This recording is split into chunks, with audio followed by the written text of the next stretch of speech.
Hey guys, so I got these two pairs of shoes from Ross Dress for Less, and they both have those numbers in marker in the back of the shoe. So all those numbers mean are just the actual price of the shoes. In case the tag falls off, they know how much they cost.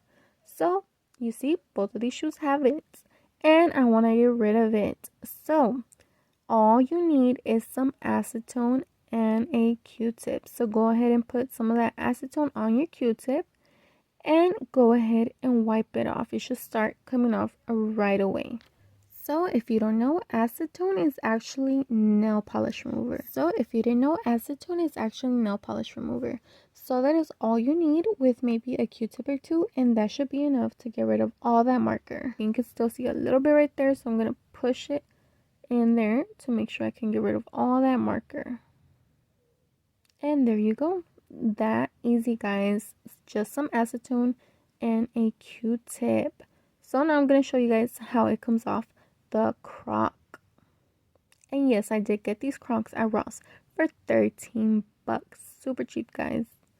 Go ahead and check those out, but that's for another day. Right now we're getting rid of this ink. Look how easy that came off. You see that? Super easy. So there you go, and now you know how to get rid of that marker.